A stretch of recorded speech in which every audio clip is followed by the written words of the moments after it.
Okay, greetings, brethren. Thanks for joining us again for another edition of Shepherd's Voice magazine on YouTube. Let's just get started.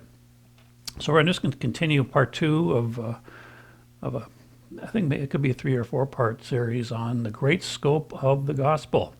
And I had something else in mind to talk about this week, but I changed gears a little bit and something caught my attention again, and I thought, well, I'll head down that direction, and then sure enough, it just turned into a whole message, so I'm going to defer some things I was going to talk about till the next video, or part 3.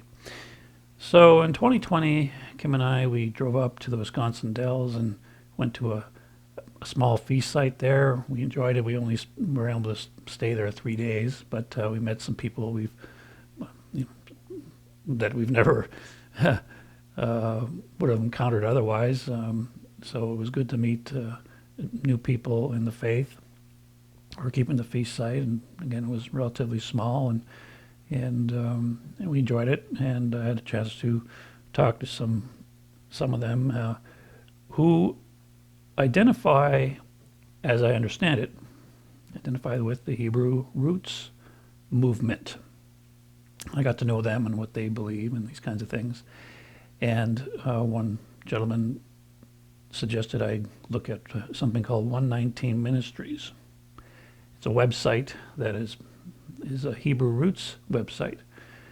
And when I was there, I mean, we didn't just talk about these kinds of things. I mean, they basically came to this. They were attending churches in Ohio and just came to this idea of this understanding of the Sabbath and the holy days and clean and unclean meats, very much similar to what we believe. Somehow through grassroots, weren't really familiar with much of maybe I've been familiar with and you have been familiar with in the areas of the Church of God. So it was a good, interesting discussion. I did a little impromptu Bible study with several of them at one point. Tried to give them some things to think about, and I enjoyed talking to them. Very nice and dedicated people. All right. So I looked at 119 Ministries back then, and some of you may be familiar with it. So I thought I'd take another look at it now. Something prompted me to do this. And so we're going to take a look at that. So it's a little different today. I'm not going to talk about their beliefs specifically. I want us to, the whole goal here is to broaden our understanding of the gospel, the greater scope of it, so that we don't limit it ourselves. And so that's kind of the background here, one way or the other.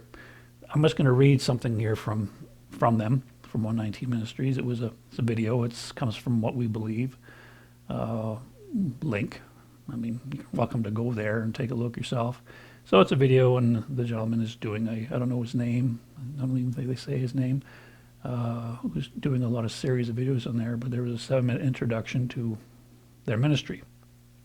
So let me read what he said. And I kind of appreciate the fact that Word, you just click the record button and it just starts to record the speaker and start putting it into words, so it made it a lot easier. So don't think I just sat there and typed this out. All right, here we go. 119 Ministries is a ministry dedicated to seeking, teaching, and living out the truth of the Word.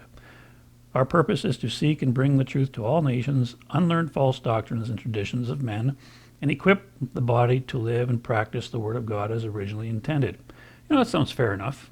Okay, we find that continuously examining the Scriptures in the same Hebraic first-century context and perspective in which they were written and understood reveals to his people much more understanding as opposed to the more common Greek mindset, which is a couple thousand years removed.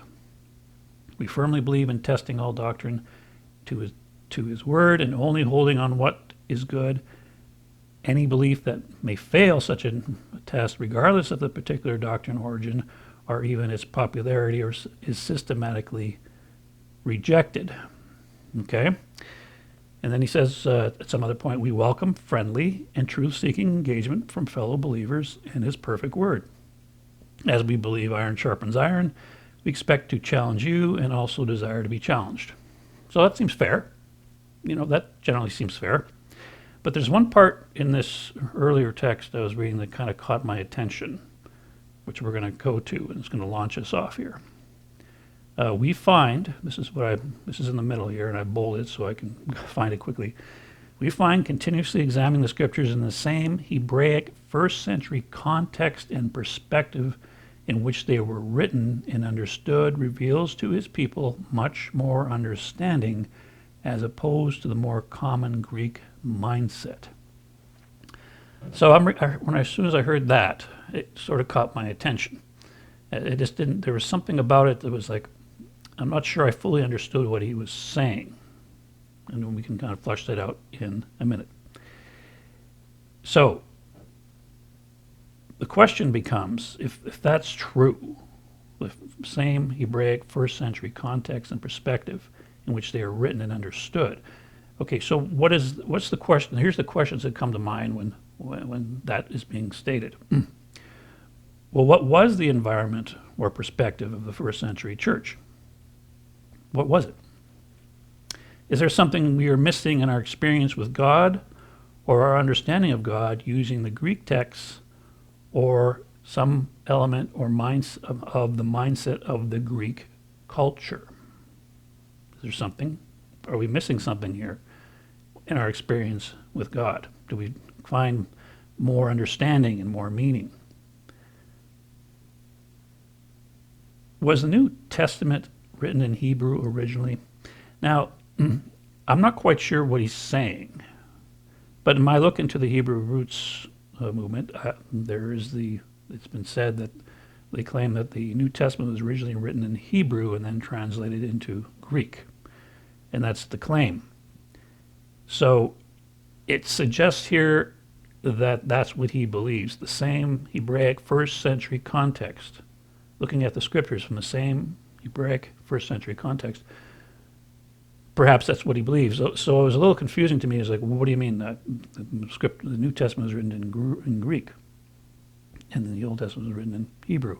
So I'm not quite sure what he's saying, so I'm just going to leave it at that. But we're going to examine that in just a minute. So, because many affirm that there was a original Hebrew language New Testament, and in some cases, depending on who.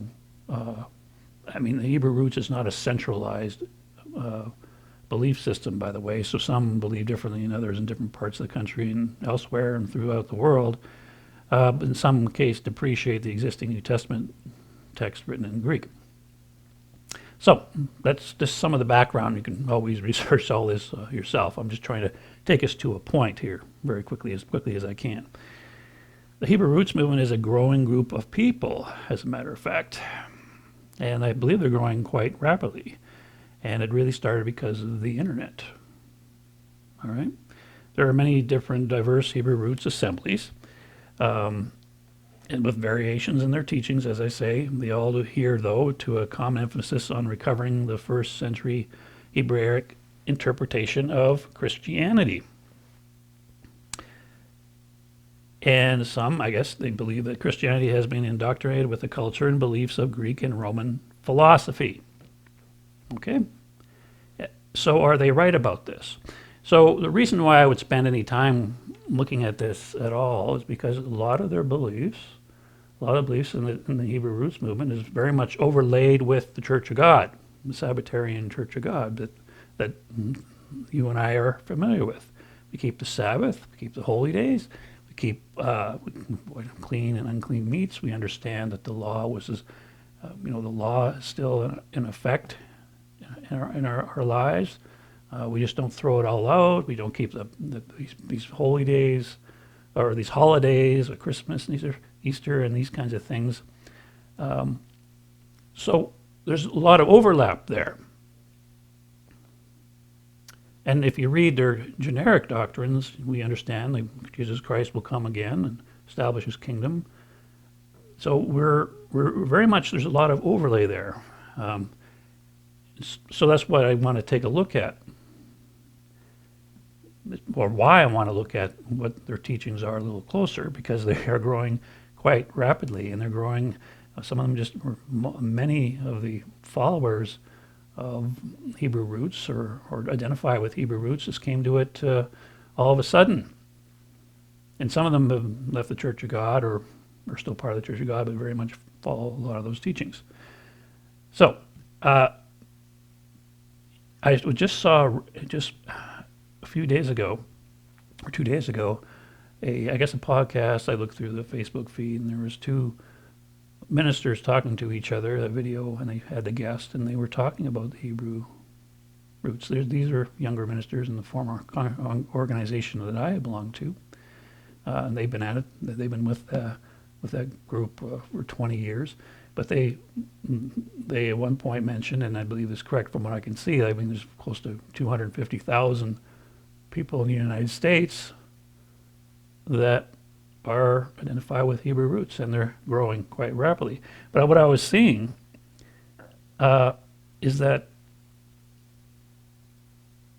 I detected in their discussion like a little frustration. Is like, how are they growing so fast, and how do they get so big? Aren't they listening to us?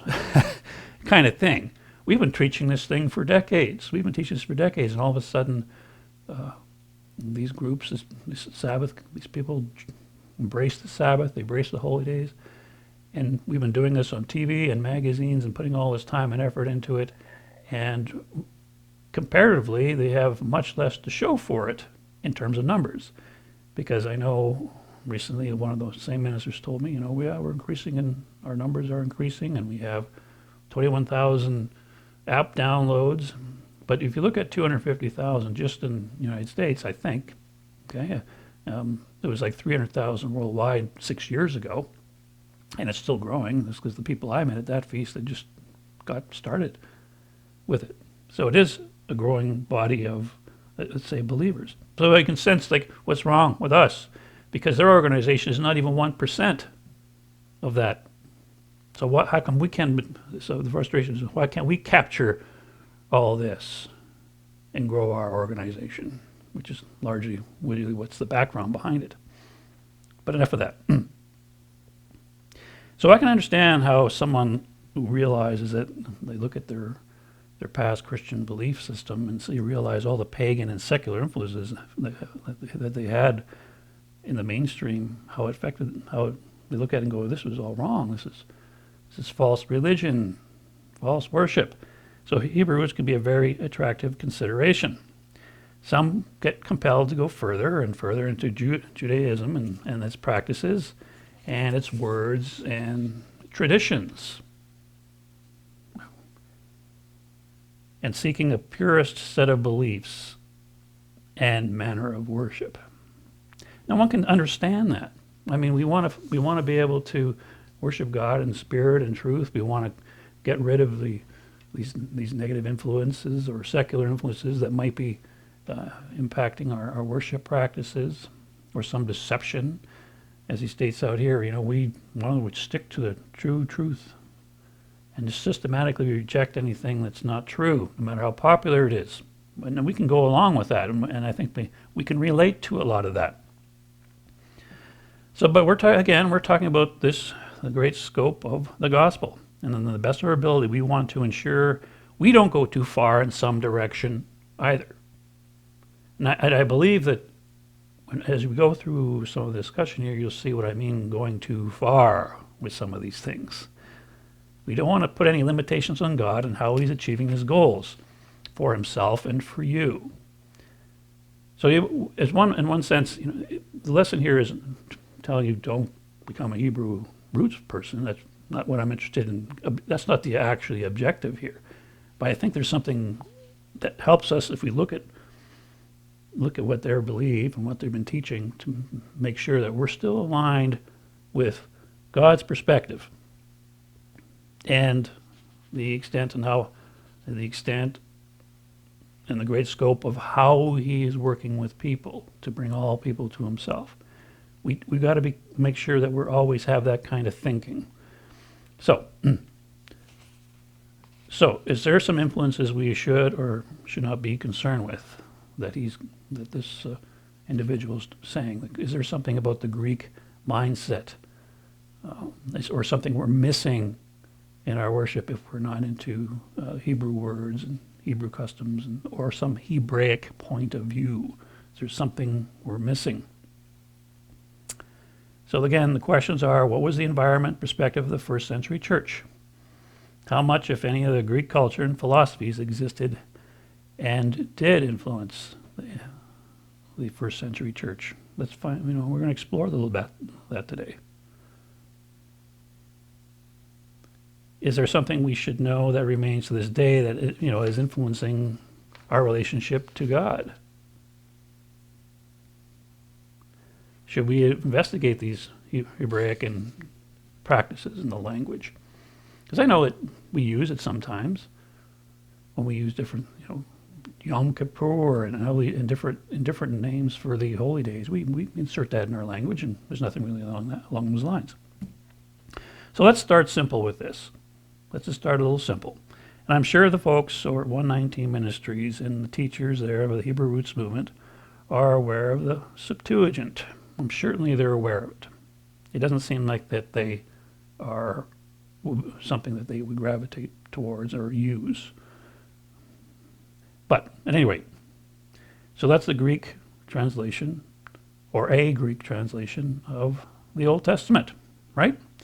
So I did a little looking, I didn't really get too deep into all these things. I don't want us to go there too deep as well. But there's close to like 300 references in the New Testament to the Old Testament. About 283 from what I can tell. I didn't count them myself, but there's almost 300. Direct quotations from the Hebrew Bible or the Old Testament. In about 90 instances, the Septuagint is quoted literally. In around 80 further instances, the quote is altered in some way because it could have been another Greek translation. And this can get to be a very complicated study if you look into, okay, who is he quoting the Septuagint here exactly, or what's going on? All right. So I look at this. I look at the New Testament, and if they're quoting the Septuagint, it kind of starts giving us an answer already. But I'm sure there'd be, if somebody was really a hardcore Hebrew roots person, they would maybe have an explanation for that. But it's not that easy. It's not that easy. So a couple examples here. Jesus quoted from the scroll of Isaiah in Luke chapter 4, 17 and 21. He was using the Septuagint. Now, somebody will say, no, that's not quite right because there's some missing words in what he was saying. And again, you can get into something very deep here. Or, as I've seen it argued, someone may argue that he has quoted from the Hebrew. He actually quoted from the Hebrew. And Luke used the Septuagint. So for Luke, when he, being a Gentile convert, he just took it upon himself to take the Septuagint translation.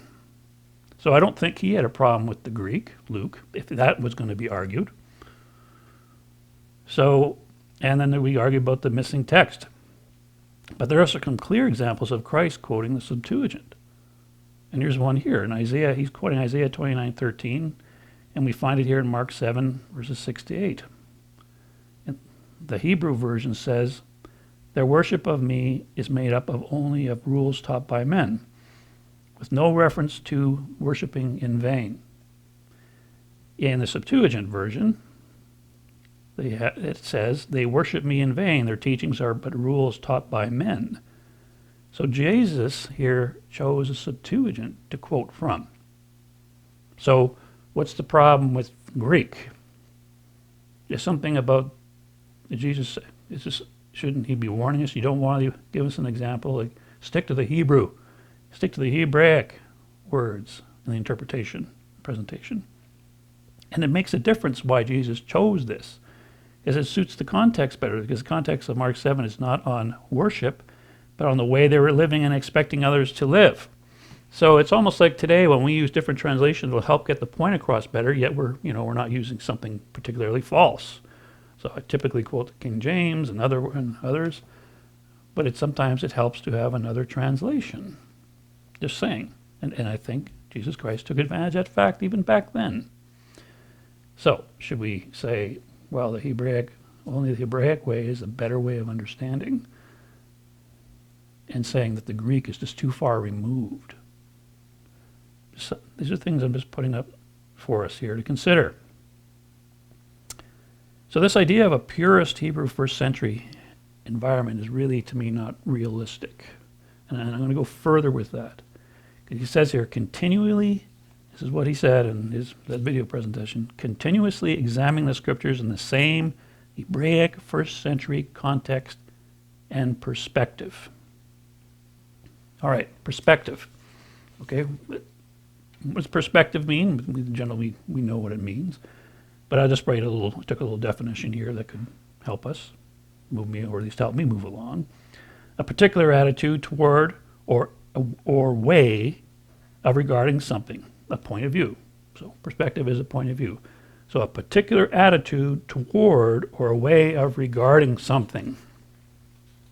All right. So often we say, well, what's God's perspective? And God does have a perspective. And I would think it was a perfect perspective. He sees and he knows all things, and he's the creator. But I also want to note something else, is that Christ says he is truth. He is truth. Not a perspective of truth. He is truth himself. I am the way, the truth, and life. But God is pragmatic, as we learn, because he's trying to draw people to himself. That's his will through Jesus Christ. So he's a pragmatic God in my thinking. People will approach him with a certain perspective. They always will. I have, and you have. We come from a culture. Everyone comes from a certain culture, time and space, in history. They come from maybe a privileged background or not so privileged. Some point in time in history as well. And a certain language they have. They will come to him with a certain perspective, and he knows that, and he's prepared for that. So if he wants to bring everyone to himself, he's going to recognize that. Absolutely. And he's very much responsible for the fact that people are coming to him in different languages. Let's go here to Revelation 5, just for an indication of that. Let me just take a little drink.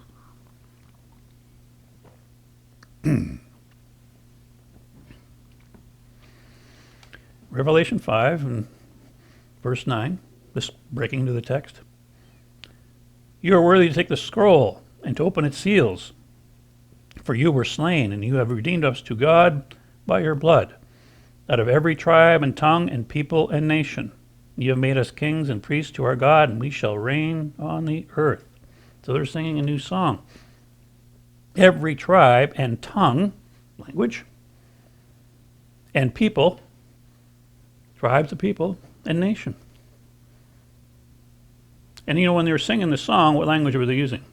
Perhaps just their own tongue that they're familiar with. Who knows? I'm just putting that out there as a speculation. Okay. So if we are suggesting that we can better understand, have a better understanding of God by teaching from a certain perspective, right? A certain perspective, a certain culture and language, that suggests to me that there is a limit that we're putting on it. So if I'm claiming it has to be through a Hebraic, that is a better understanding through Jewish culture, through the Jewish lens, somehow, that I can get a better understanding of God and improve my relationship with him, that suggestion puts a limit. It says God is limited somehow through this perspective. And we can't be doing that. We can't say that we're worshiping and approaching God from a certain deficit of culture and language, or when we existed in history. We got to be careful of not imposing that on people, because people will believe that. And I've seen that. So let's go back to the first century. We often want to capture the first century and the most authentic version, take it as the most authentic version of Christianity, when the apostles were there. Just like the Hebrew roots try to. I mean, they're trying to do this, but I'm saying, well, that's a good try, but you're going too far with this. And perhaps a little understanding what's going on in the first century and how history got to that point would kind of help dispel that idea.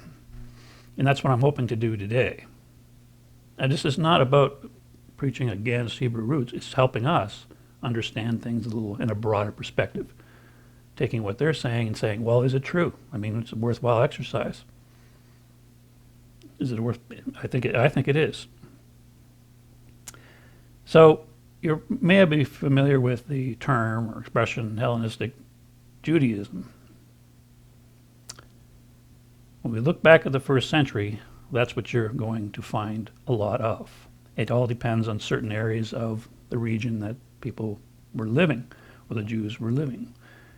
Now it's a designation for Judaism in the Greek-speaking world. So they, a lot of cases, spoke Greek. And they also spoke Hebrew and Aramaic. But in a lot of cases they spoke Greek, and to a limited extent, or some extent, depending on their region, where they were living, learned the Greek way of life and education. It's just the way it was going to happen. And now we may take a proud view and say, or a proud view of ourselves and say the Jewish community was steadfast, stay out of that, and wasn't going to allow themselves to be influenced by that, ignored the Hellenistic culture. But that would not be fully accurate at all. There was no un-Hellenized Judaism in the first century. It's all to certain degrees. We can point to the existence of certain sects, like the Essenes, maybe, but the world of Hellenism was not isolated from the Jewish influence either. They were not separated in the culture of that time. And there was about 300 years of Greek influence up to the time of Christ. 300 years.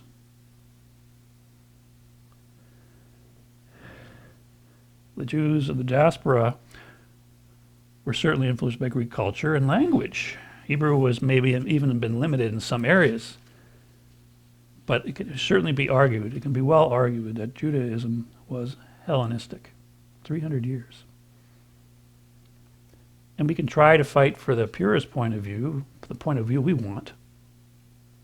Somebody may want, saying, it was separated. It wasn't. It just simply wasn't. When Christ walked, Aramaic was the most common language to understand, and Greek was also used. Now, I wasn't there, but it's a little bit of research can just tell you this.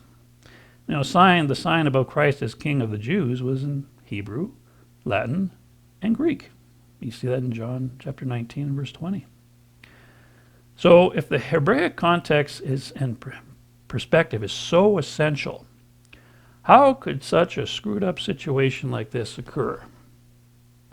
How could God allow this? Didn't he send his God maybe to fix that? He sent his Son into this. Perhaps Christ would have made some efforts to fix it and make the claims that 119 Ministries is making. Teach them Hebrew, teach them in Hebrew, and tell them you must approach from the Hebraic perspective.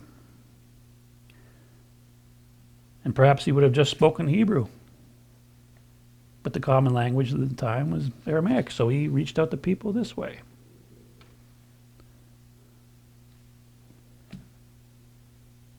The reality is God created that environment for a greater purpose.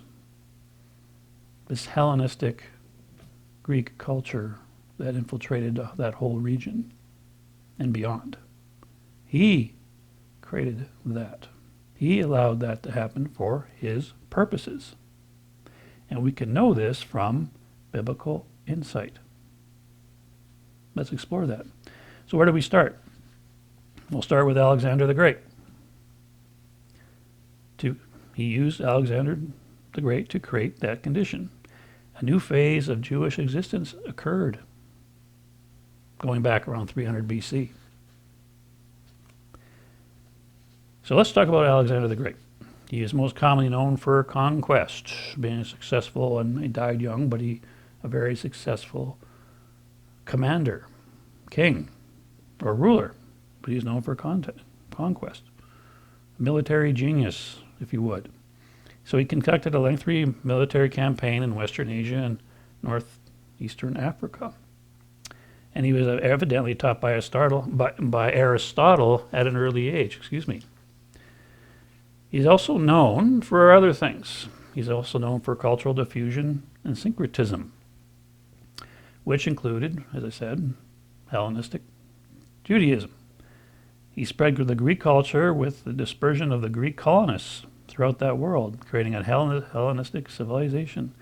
This continued to persist in the Roman Empire, and which was really one of the most influential empires in history.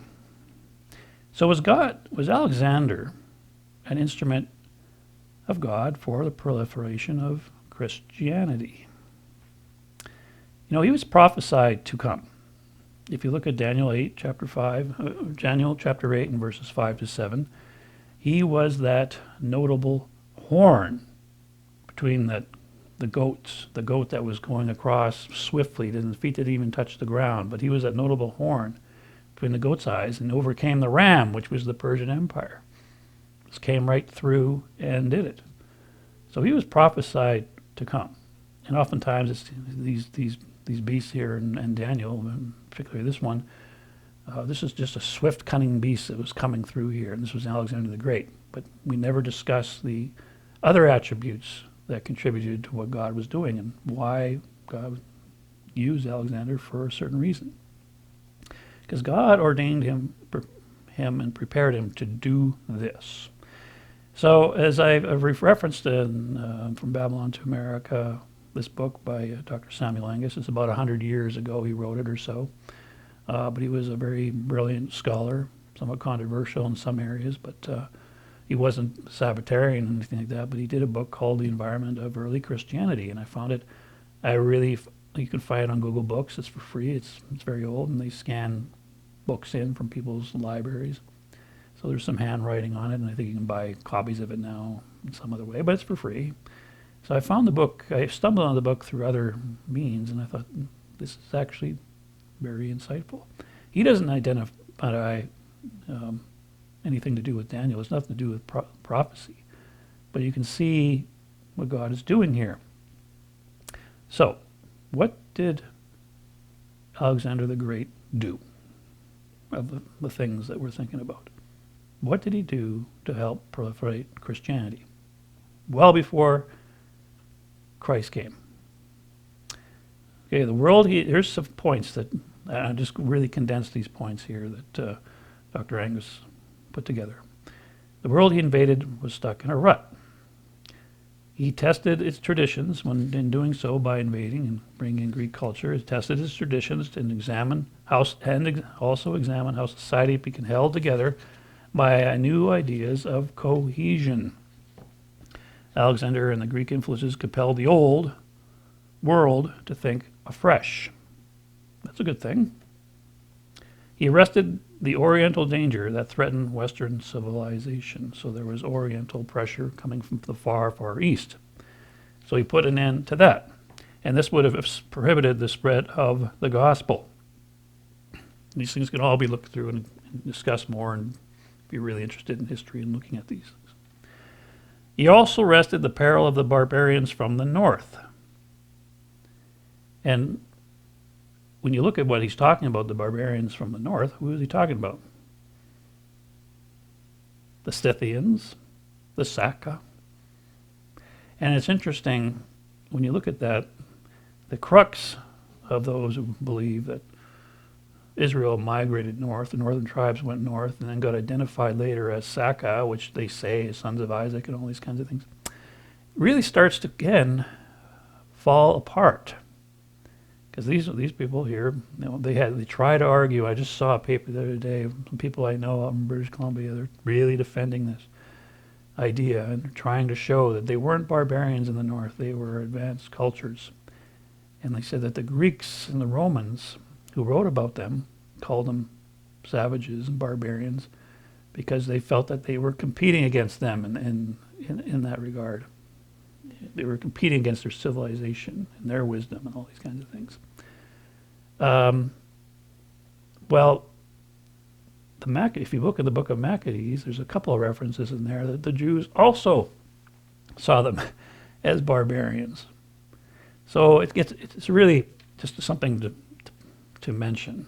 it just makes me now realize how embarrassing the idea of Anglo-Israelism becomes. Because if the Scythians and the Saka are not Israelites, the whole thing just falls apart very quickly. So there's so much that goes into trying defending them as non-barbarians. But this is what God used him to do, to defend and ward that off. He also did not treat the people he conquered as slaves with no rights, but as countrymen. He pushed to amalgamate the East and the West by intermarriages, essentially paved the way for a larger humanity, a kind of cosmopolitanism, is the way I put it, that grew greater in the Roman Empire. And this continues to this day. He changed the course of history, Alexander the Great.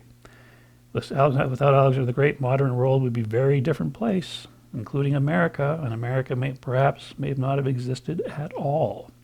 And I don't think it would have. Most importantly, what Alexander did by his great conquests served a purpose by the design of God to prepare the way for societal development, which was needed for the coming Christ and his message, for it to go out into the world. This is what God was doing all along.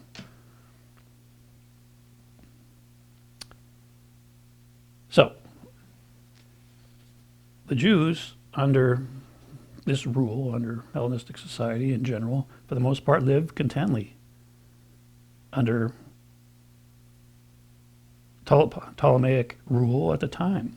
There was these empires in that region. All right? Greek rule and its influence actually brought positive things to the Jewish community. At least that's what I think. We can't just identify it as all negative. We don't want to do that. Or be purist about these kinds of things. And we'll identify an example of this. You know, I just saw a post, and when this recently was the Festival of Lights, recently celebrating the Maccabean Revolt. And it generally happens always in every December. And somebody commented that and I just saw the post that was put up, and this was a rebellion against the Hellenistic culture. That's not exactly accurate. This is to be much doubted, and that's not just coming from me, from many very astute scholars and historians. It was not until the Seleucid takeover then the problems began, and that's when you had this Maccabean Revolt. So there was some evil leaders that came along at the time. So it wasn't always nice, but this is what happened. But God had a purpose in all that too. So it's not an unfortunate mistake in history that this occurred. There's reasons for it. So when we look at saying the Hebraic first century context, what are we trying to say? This is not something that was unfortunately occurred, being under Hellenistic rule. So, is the Word of God influenced by Hellenistic language and culture? The fact that the New Testament was written in Greek should be enough. Now, Greek culture and the Greek language are not necessarily the one thing, but let's just give it some time here. Let's give it some time. I think that should be enough, is that the New Testament was written in Greek. But let's examine it further. Let's talk about Paul, okay, or Saul of Tarsus, which would be in Turkey. This is where he's from. This is where he got his education, a lot of it. Okay, what was Paul's first language he learned? It would have been Greek. There he became familiar with the Septuagint. He taught in classical Greek forms he was taught in the classical Greek forms of communication. The literary way of writing and all the rhetorical forms. That's how he was taught. The anatomy of his letters, if you look at his letters, were the writing style of the period he lived in, very much influenced by the Greeks. There was clearly an amalgamation of Jewish and Hellenistic influences in his writings. So how do we try to separate this and say we want to see it from a first century Hebraic context and perspective is simply not something. It's just an erroneous statement, I think, to make. I can't see a way to try to support that. And I did some, one good book that discusses a lot of this is The Letters of Paul, Conversations in Context by Calvin J. Rotzel. I've referred to this before. I just want to read a couple of pages from here just to kind of, just want to check the time. Make sure we're not going over time here too much. Let's go here to page 46. Let me read a little bit of something here. Try to it's hard. There's a lot here to say. It's just that I'm going to have to break it in here for the sake of time. So, but given the pervasive reach of Hellenistic culture, and that there was no un-Hellenized Judaism in the first century, there's no need to know, if ever we could know, whether Hellenism or Judaism dominated Paul's thought. Given the reach of Hellenistic culture in Paul's day, even in Jerusalem, the dichotomy is false. What is clear, however, is that Paul skillfully appropriated literary forms and devices, expressions, methods, and rhetorical argumentation, and concepts whose genealogy was Hellenistic. The special language and outlook of his Greek Bible, the creeds, the hymns, the language of the Hellenistic Church, and the diaspora synagogue, as well as a host of influences from the culture at large. Diaspora. Sometimes I get that word a little mispronounced. Excuse me.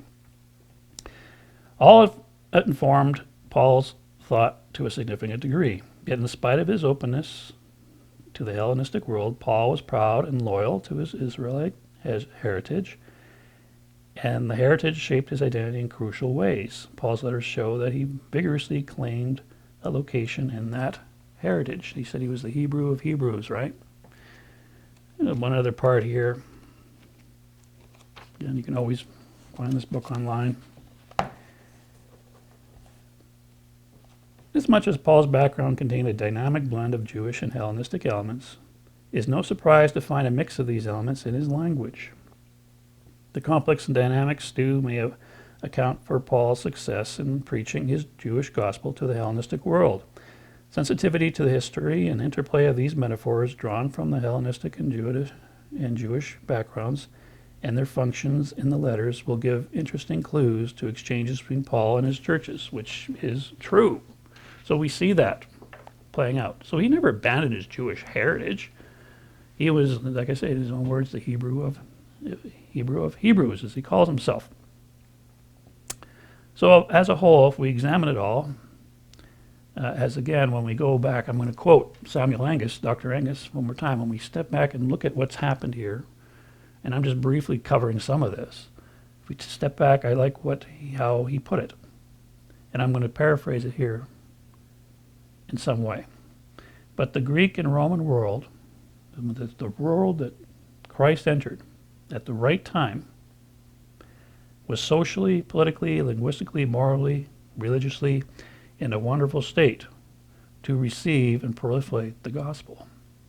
And this is what God ordained. So we need to appreciate that and actually give God thanks for how he's doing this. Instead of trying to take away from it and trying to have a more narrow perspective through a certain language and a certain culture to look at this, to look at what Jesus Christ is doing, how God is doing this. So when we say we're continuously examining the scriptures, this is what this fellow was saying from 119 Ministries. Continuously examining the scriptures in the same Hebraic first century context and perspective in which they are written and understood reveals to his people much more understanding as opposed to the more common Greek mindset. I find that, therefore, as an very assumptive error. And I'll invite them to maybe watch this. We'll see. I mean, there's people that have dealt with these kinds of teachings. I appreciate the fact that they understand the Sabbath and they want to do the holy days and get all these man-made traditions out of the thought.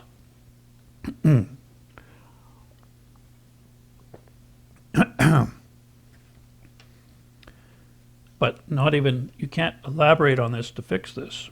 What he's saying, if you try to elaborate it, it can't be done. Excuse me. Now, the Hebrew roots also put much value on the Hebrew name of Jesus. All right. I have friends that use what, to my understanding, is the pronunciation of Jesus in Hebrew, which is Yeshua or Yahshua. And we have friends, close friends in the church, and I fully respect that. In fact, it probably is even a more accurate way of how they said it back then. And I totally respect it. And we use it when we have services together, and I appreciate that, and I would use it myself. It helps make others more comfortable. But I want to talk about the approach here, or what was mentioned in some of the claims here regarding this from this fellow from 119 Ministries. He says here, this is part of his 7-minute introduction to what they do. It says Yeshua or Yahshua basically means salvation in Hebrew. Through transliterations from Aramaic Hebrew or / Hebrew to Greek to Latin to Old English to Modern English, he is now often known as Jesus. Because of this unfortunate reality is that many do not know his name or the meaning of his name. It is our preference to use his real name that carries the intended meaning of Yahweh is salvation. We are not offended in the transliterated name of Jesus. That's good. We often insert Jesus in parentheses to help the audience connect his real name of Yeshua or Yeshua back to Jesus.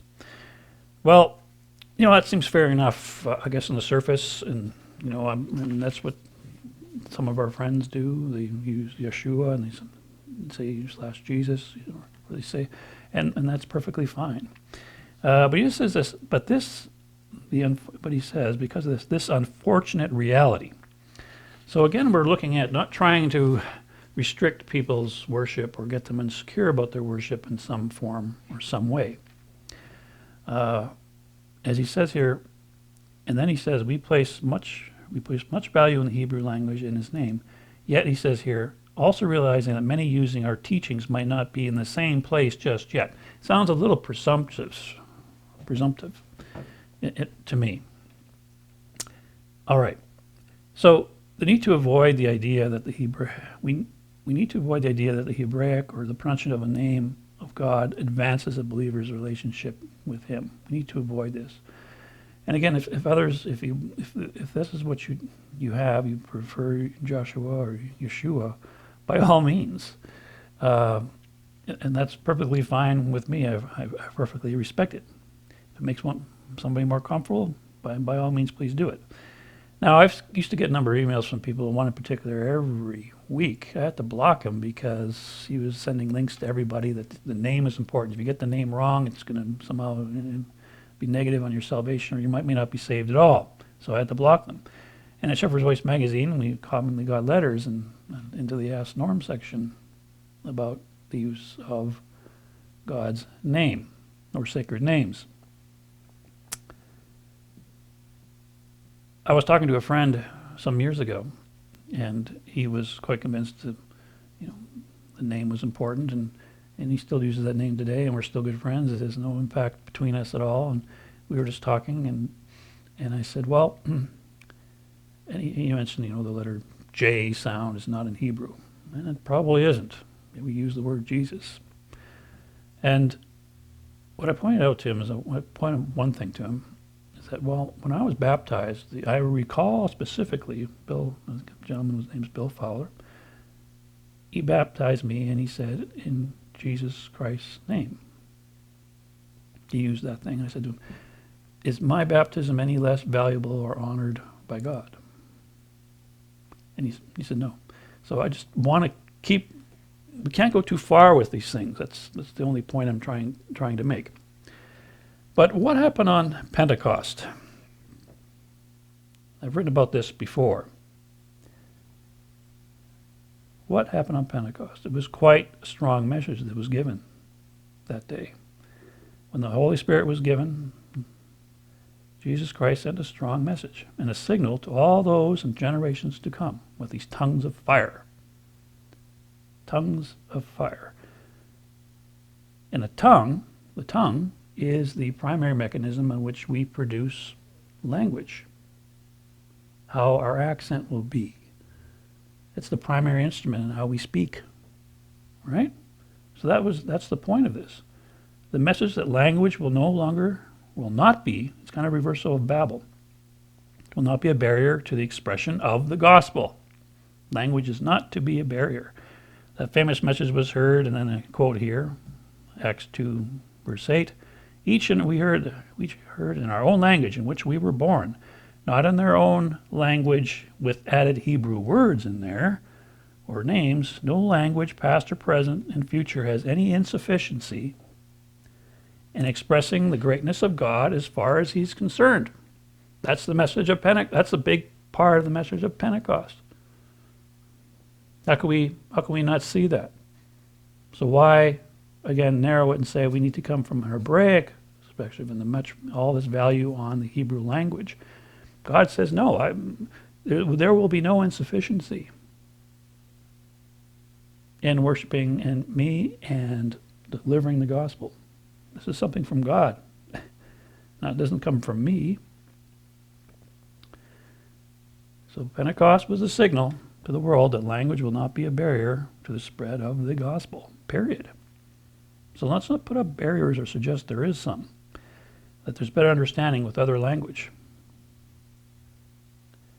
And this includes the fact that languages transliterate names and places. Do we think that God did not anticipate this occurring, given the environment that he created? You know, Paul uses only his Latinized Greek name in his letters, in all his letters. His Hebrew name is Shaul. And not that God told him to do it either. You can see in Acts, I think, chapter 16, and Saul, and then thereafter in brackets, he is referred to Paul thereafter. So he's not using his Hebrew name. I'm not using my Hebrew name. Now, James, as I understand it, comes from the Hebrew word for Jacob. That doesn't make me Jewish or a descendant of Israel or anything. It's just a common name. And the name James is Jacob is actually transliterated into some other languages, and it doesn't sound like James. So we got to be realistic here. God knows who he is. I've said that. I've heard that said before. And his name, Jesus, means salvation to me. So the lesson here today, for all of us, and I hope that I've done a reasonably good job. I know you want to go delve too deep into history and delve deep into languages and things like that, because I'm not a full expert on that. But just a cursory look at this, we see that certain claims of the Hebrew roots over there in 119 Ministries doesn't really hold up. And I don't think this is going to make a difference if they see this video, because I'm sure they've seen some other videos that are saying different things. I've seen them. They're not discussing it from this point of view. But the point here is that we don't want to put any limit on the gospel. We don't want to introduce somebody putting concerns in their mind that they're not properly worshiping God by some cultural issue or some language barrier or anything of the sort. We need to be careful with that, what we teach people or teach ourselves. So the lesson here again today for all of us is not to think, or go about undoing what God has done. It's not at all necessary for us to do that. And thinking undoing what God has done will bring fruit. That's not the church's prerogative. That's not our prerogative. And finally, in Hebrews chapter 7, verse 25, therefore he is also able to save to the uttermost those who come to God through him, since he always lives to make intercession for them. We never want to limit the scope and God's ability to save. So, my last page is blank here for some reason because I'm done. I hope that was helpful. A little bit of a different direction today, but we're going to pick it up in part 3. We're going to look at some of the laws of God. When people want to say they keep the law. And those in Hebrew roots that I've met, they say they do the Torah. well, how far do we go with all these things? How far do we go with do's and don'ts on the Sabbath? I want to try to give some constructive work on constructive look at that, and something that's fair and balanced. We don't want to go too far with some of those things. So that'll be part 3. So with that, we'll sign off. God bless all of you. See you here next time on Shepherd's Voice Magazine on YouTube. Take care.